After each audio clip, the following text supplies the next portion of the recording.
ባቀድነው ልክ በህዝቡም ግፊት በእኛም ተነሳሽነት እዚህ ደግሞ ያሉ ተቋራጭ ወንድሞቻችንን ከኛ በላይ ኃላፊነት ወስደው በዛሬው ዕለት እንግዲህ ይህንን ስራ ሰርተው አጠናቀውታል። እንግዲህ አጠቃላይ ይሄ የድልድዩን ለመጠበቅ የተሰራው ስራ ከ10 ሚሊዮን ብር በላይ ፈጅቷል። በዋናነት ደግሞ ይህንን ድልድይ እንትን ስንል በሚል ለብዙ ጊዜ በዩራፕ የተሰራ ከዚህ ከገበዘ ማርያም ከተማ ወይበይ ቀበሌ ድረስ የሚያገናኝ መንገድ ወደ 11 ሚሊዮን ብር በመበጀት አሁን እየተሰራ ነው ያለ ማለት ነው።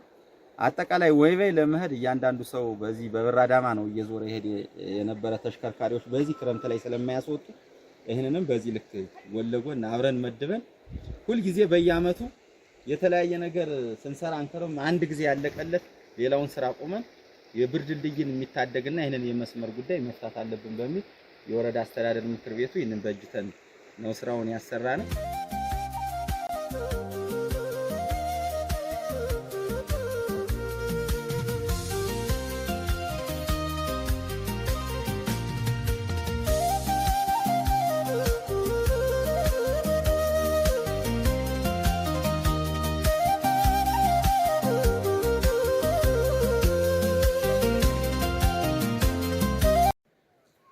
ወረዳ መንገድ ትራንስፖርት ሎጂስቲክስ ጽሕፈት ቤት ኃላፊ ነኝ። ይህ የብር ድልድይ የጥገና ሂደት በየጊዜው ጥገና ይጠገናል።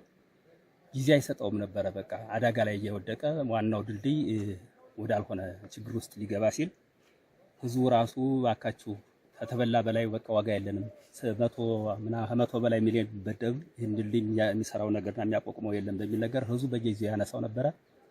ከወቅታዊ ችግሩ ጋርም ቢሆን አስተዳደር የቋሪት ወረዳ አስተዳደር ምክር ቤት በጣም ሳላመሰግነው ማላልፍ ይሄ ነገር በቃ ያለውን በጀታችን አሟጠን ቢሆን በጀተን ይሄን ድልድይ መታደግ አለብን በሚል ያው ይሄ ድልድይ ታድጎ ለዚህ ደረጃ አርሶታል።